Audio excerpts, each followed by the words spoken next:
doutora Silvana é a diretora clínica do Hospital Unimed e ela é extremamente engajada, envolvida na estratégia de cuidados paliativos e, aliás, em outras estratégias também, porque eu acho que engajamento é a palavra que melhor define a doutora Silvana.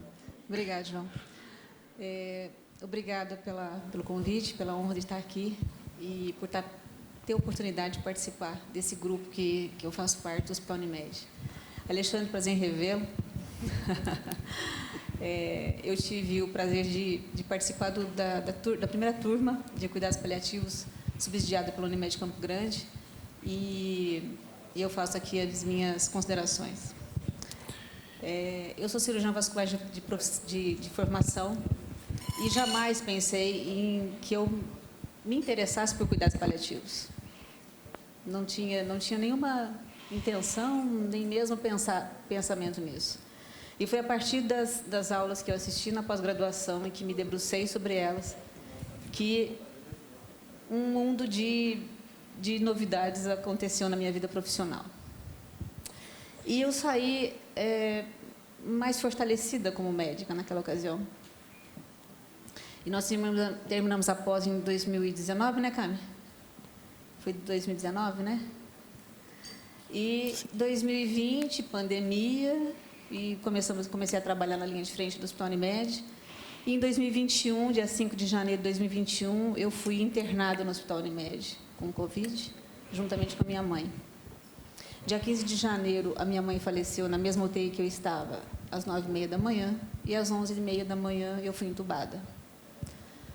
Fiquei, acho que quase 15 dias entubada e quase 60 dias internada. E depois que eu saí dessa tragédia, agradeci a Deus, mas até hoje sofro com a morte da minha mãe, que não tive tempo de despedir.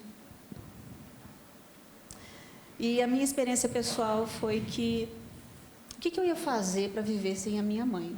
Ela morava comigo, eu cuidava da minha mãe, E aí, o que eu ia fazer? Ela cuidava da minha vida pessoal, minha mãe me ajudava na minha clínica particular, há 25 anos ela cuidava das minhas coisas.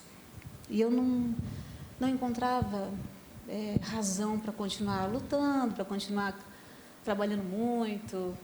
Enfim, eu comecei a entrar num quadro depressivo e fui procurar ajuda. E aí eu encontrei no hospital, dentro do Hospital Unimed, onde eu estava, eu encontrei uma equipe trabalhando com cuidados paliativos.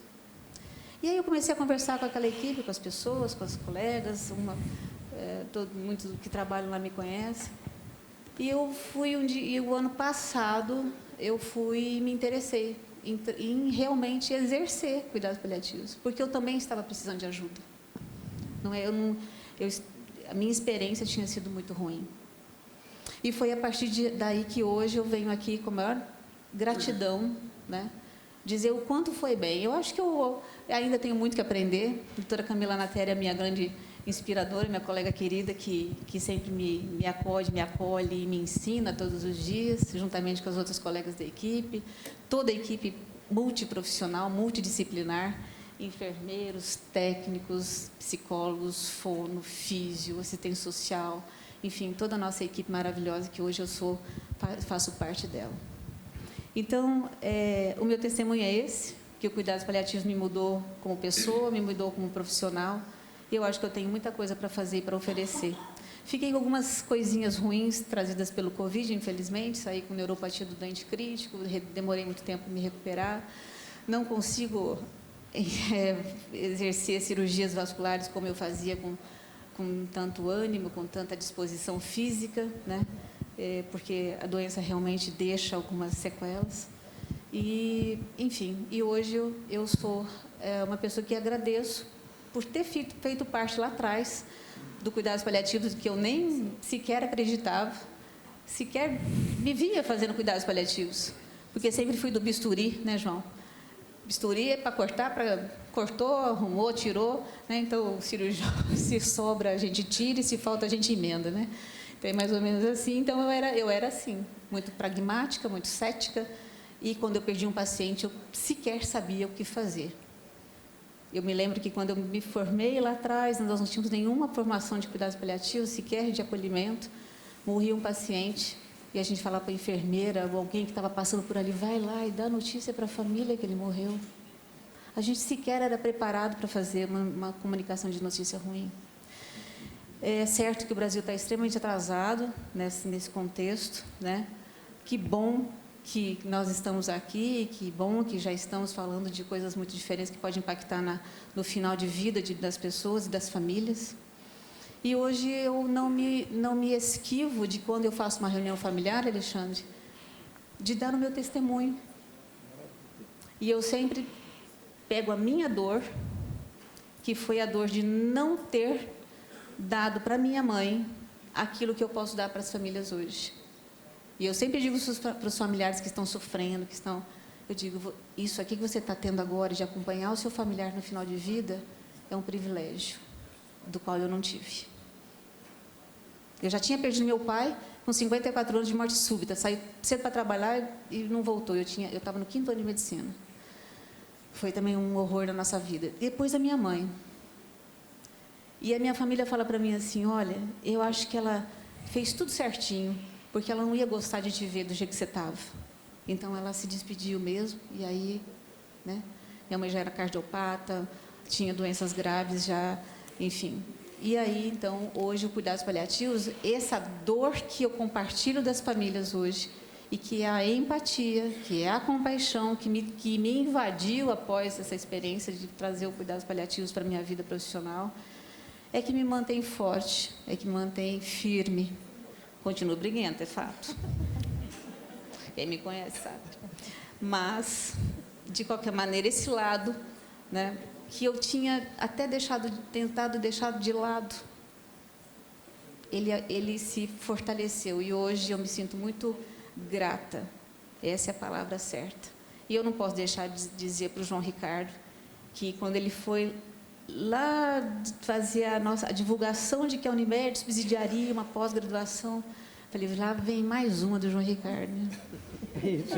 Aí ele foi lá na aula, apresentou a Camila, eu falei assim, nossa, o que será que esse povo faz, né? Que eu não sei, não estou sabendo de nada aqui. E foi exatamente isso, eu pensei aqui com meus botões. É fato que naquelas aulas, os meus colegas sempre viram que eu falava, né? Olha, eu não quero morrer não, hein? Vocês façam tudo para mim, hein? Se acontecer alguma coisa comigo, né, doutora Érica? Vocês façam tudo comigo. A minha morte não era muito bem resolvida, a concepção da minha morte não era muito boa para mim. Mas hoje, por participar dessa equipe tão brilhante do Hospital Unimed, dessa oportunidade que eu tenho como médica, de crescer como médica, porque hoje o que eu vejo do Cuidados Paliativos dentro da minha vida, que também trouxe muita paz no meu coração, acrescentou na minha vida profissional. E eu acho que todos nós que estamos aqui, que somos profissionais da saúde, de qualquer área, né, temos que trazer e resgatar, a qualquer custo, mesmo que seja pela dor, a nossa maior dádiva, que é fazer o bem para o outro. A gente precisa ganhar dinheiro, claro. Precisa ganhar dinheiro, ok. Mas o dinheiro é uma consequência de uma atividade profissional muito bem realizada e um caminho que pode ser, não precisa ser só baseado no dinheiro, pode ser baseado na boa prática. Então, é isso. Eu queria só compartilhar com vocês e agradecer mais uma vez, e fiquei muito feliz em revê-lo. Muito obrigada a todos.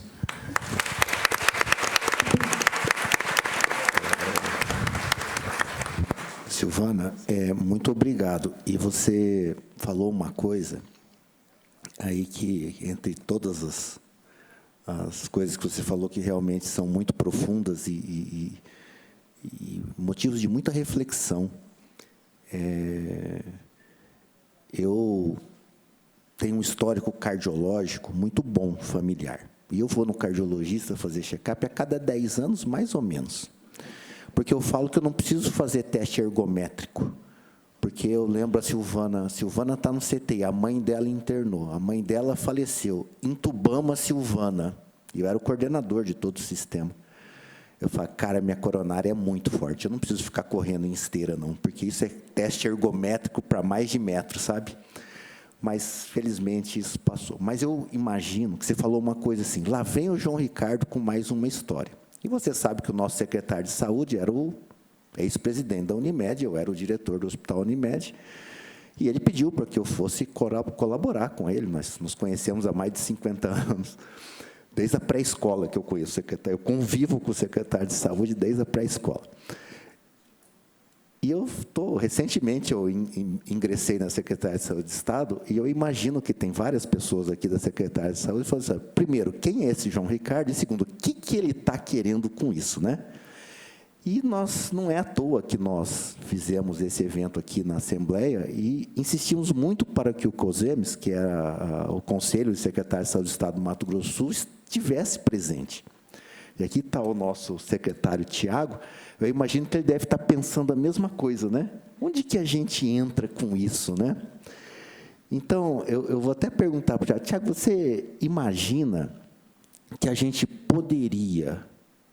Lembra do exemplo que o professor Alexandre falou, daquela senhora que foi fazer uma ressonância magnética numa ambulância e ela rodou 700 quilômetros para fazer uma ressonância sem necessidade, porque ela não estava devidamente assistida? Provavelmente era um município pequeno, isso não era em Belo Horizonte, era um município do interior que não tinha o exame a oferecer.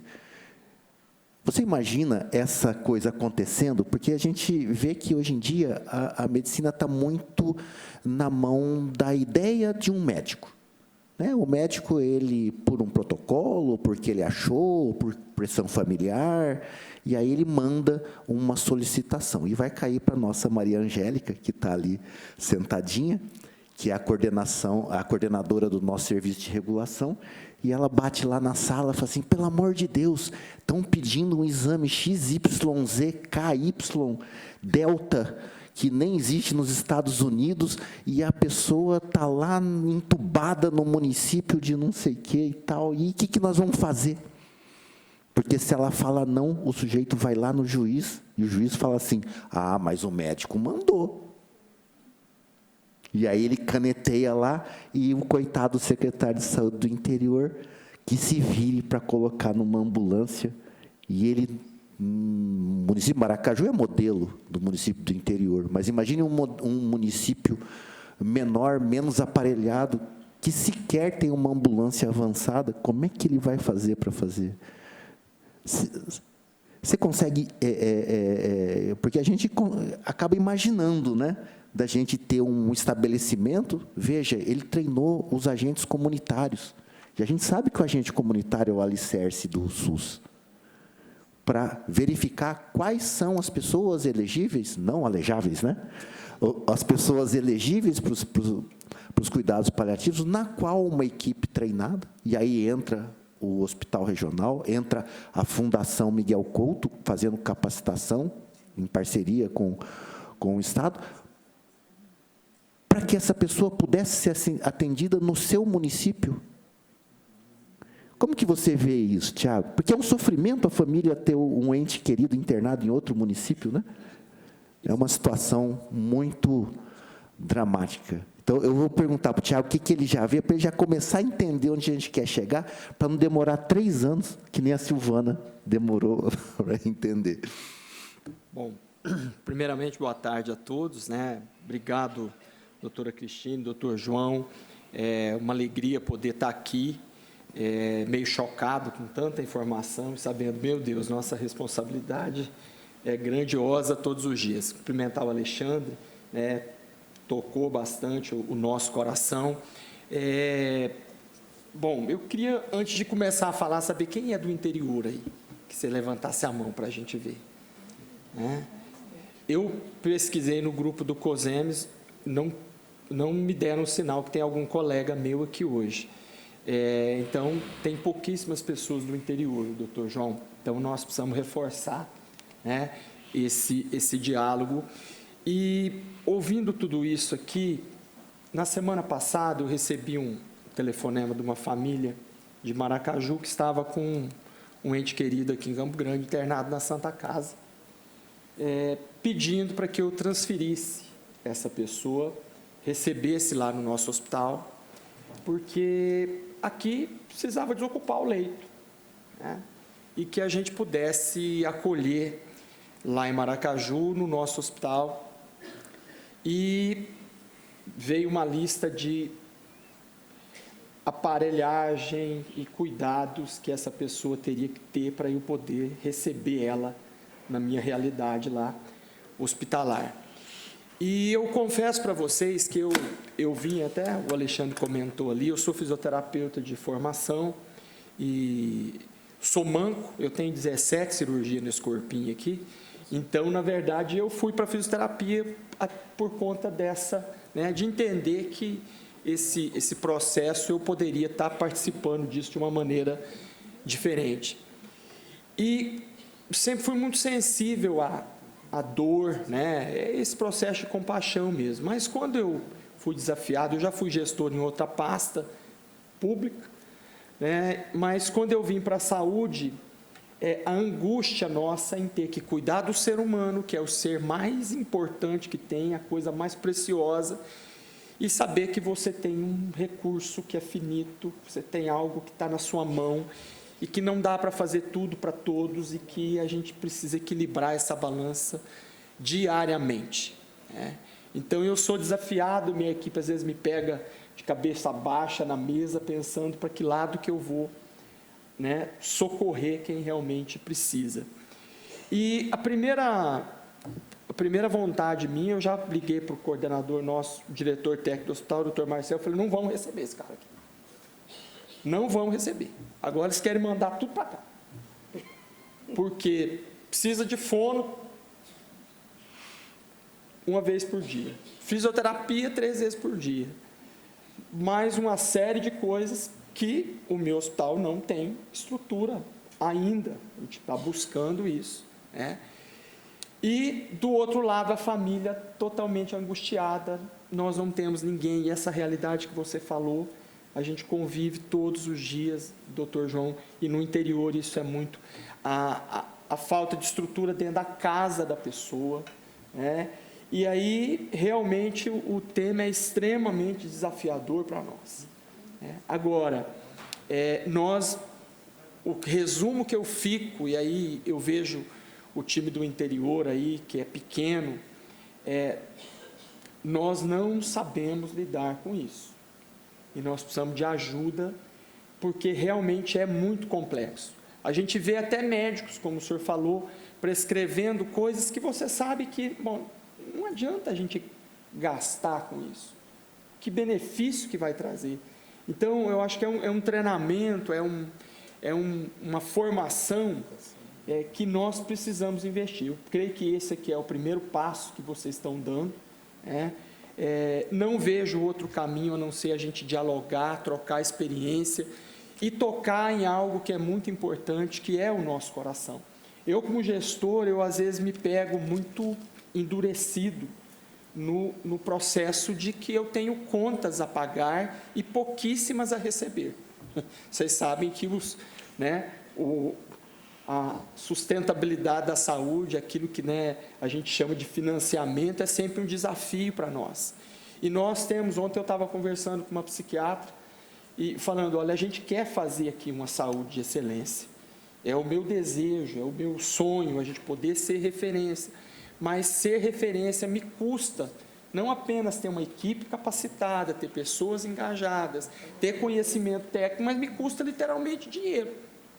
Então, eu vejo que é um assunto que, inclusive, algo que eu percebo, e o Alexandre colocou ali, nós vamos conseguir economizar muito e ter recursos, talvez, para tratar aqueles que realmente vão conseguir ter uma cura e ficar 100%, né, dando uma dignidade, trazendo todo esse contexto de cuidado para quem está na reta final, né?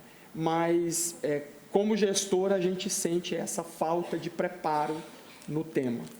Então, assim, a iniciativa da SES em abrir isso, eu acho que precisa ser continuado, porque realmente é muito difícil eu ter uma pessoa aqui em Campo Grande, internada num grande hospital, que tem apenas uma única filha, que é empregada doméstica, e que ela precisa ficar aqui com o pai dela, que está, né, numa condição hospitalar, que se eu conseguir me adaptar um pouco, se eu treinar mais a minha equipe, se eu me preparar melhor enquanto instituição, enquanto município, eu tenho condição de deixar ele mais perto, até de permitir que ela vá, trabalhe, volte num horário flexível, né? Ou dar condição para ela na própria casa.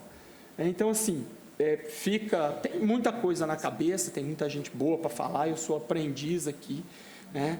Mas fica quando você começou a falar, foi me dando um desespero. Eu falei, meu Deus, quanta coisa nós precisamos aprender nesse aspecto. Gravei vários áudios, mandando para a minha equipe lá em Maracaju, né, para que a gente possa ter essa chavinha virada, como a doutora colocou ali, né, numa situação tão complexa, né, mas que nós, gestores, às vezes, eu sinto, tem dia que eu peço para Deus, eu falei, não deixa meu coração endurecer, porque quando eu abro a minha conta, né, as minhas contas da saúde, eu falo, quem que eu vou cortar?